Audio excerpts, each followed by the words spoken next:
Halo, selamat sore semuanya. Perkenalkan, saya Komang Hardikayasa, NPM 2019 435083, kelas R5B. Di sini saya akan membuat video menjelaskan atau mempresentasikan BMC yang saya buat. BMC atau Business Model Canvas adalah suatu strategi manajemen yang digunakan untuk merancang perencanaan bisnis perusahaan berdasarkan proporsional nilai perusahaan, produk, infrastruktur, pelanggan, dan keuangan. Pertama kali diciptakan oleh Alexander Osterwalder pada tahun 2005. Bisnis model ini menjadi salah satu strategi manajemen yang populer di kalangan bisnis dan sering dipelajari di universitas. Kepopuleran tersebut dikarenakan tampilan bisnis model canvas atau BMC ini yang sederhana dan mudah dipahami. Berikut penerapan dari contoh bisnis model canvas untuk warung kopi sedap yang saya buat.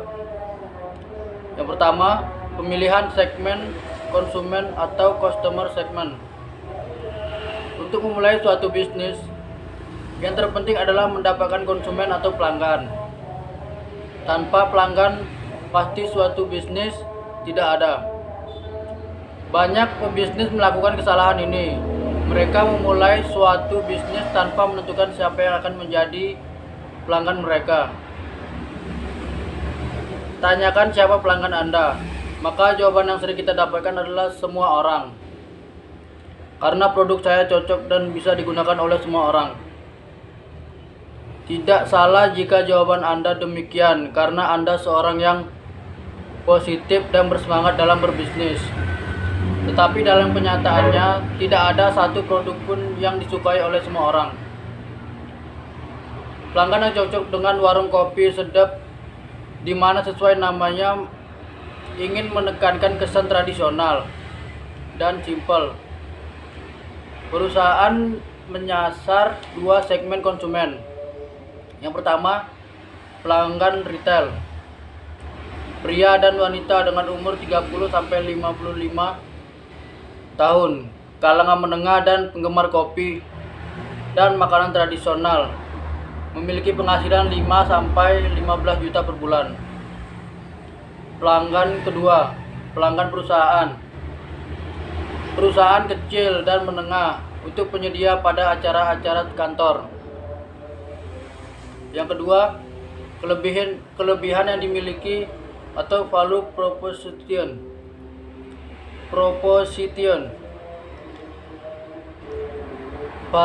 Value proposition merupakan kelebihan yang dimiliki kedai kopi sedap agar diingat oleh pelanggan dan merupakan faktor pembeda usaha Anda dibanding-banding. Warung kopi sedap menyediakan aneka kopi tradisional dari beragam daerah di Indonesia untuk memberikan beragam pilihan untuk pelanggan. Kedua, selain kopi, memberikan pilihan jajanan tradisional dan dari beragam daerah. Yang ketiga, semua kopi dan jajanan bekerja sama dengan pemasok yang menggunakan bahan-bahan yang ramah lingkungan dan tanpa pengawet. Yang ketiga, saluran distribusi atau channel. Saluran distribusi yang digunakan untuk menjangkau pelanggan warung kopi sedap adalah: pertama, warung kopi sedap. Pelanggan bisa menikmati kopi dan cemilan di lokasi. Yang kedua, pelanggan perusahaan dengan order khusus acara-acara perkantoran. Dengan penentuan segmen pelanggan, Anda akan mudah menentukan saluran distribusinya, juga dengan kegiatan marketing dan promosi. Selanjutnya, hubungan dengan pelanggan atau customer relationship. Kedai kopi sedap ingin membuat pelanggan menjadi pelanggan setia dan menargetkan untuk melakukan pembelian kembali atau repeat.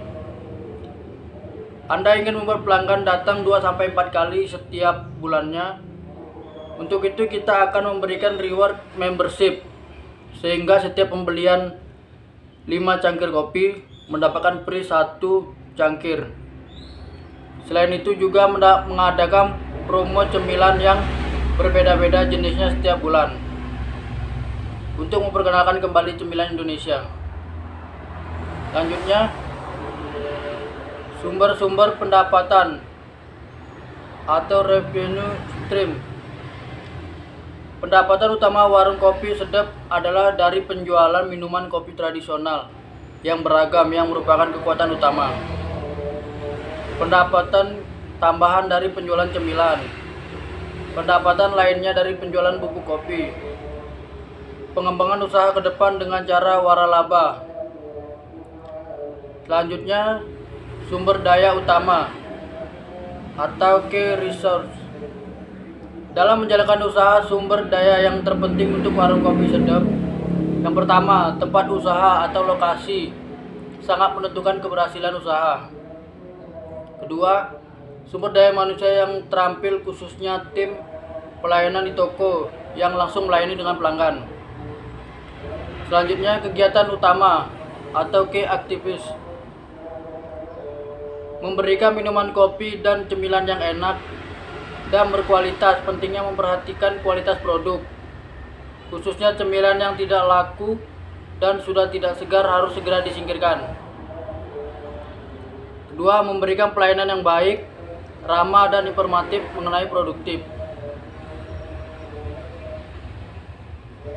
Selanjutnya, partner usaha utama atau key partners. Suplai kopi dari beragam daerah yang adalah petani kopi.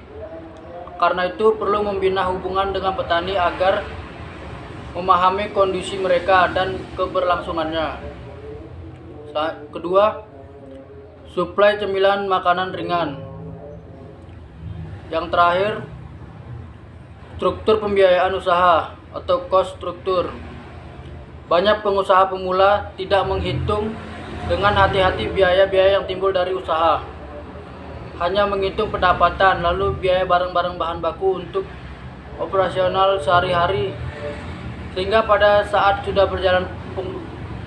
berjalan pengusaha tersebut bingung mengapa usaha Anda kelihatannya ramai tetapi tidak ada keuntungan. Berikut struktur biaya warung kopi sedap. Pertama, bahan baku, mentah kopi dan lainnya. 2. Biaya penyiapan toko seperti gelas, cangkir, piring, sendok, mesin kopi, mesin kasir dan lainnya. Yang 3, biaya karyawan. Yang keempat, biaya lain-lain seperti listrik, air, gas. Dan yang kelima, biaya renovasi toko dan perbaikan-perbaikan. Dan yang terakhir, biaya sewa toko. Hal yang harus diperhitungkan karena cukup besar, walaupun pada saat menjalankan toko pada awalnya di lokasi milik sendiri. Oke, demikian penjelasan atau presentasi dari BMC yang saya buat. Terima kasih.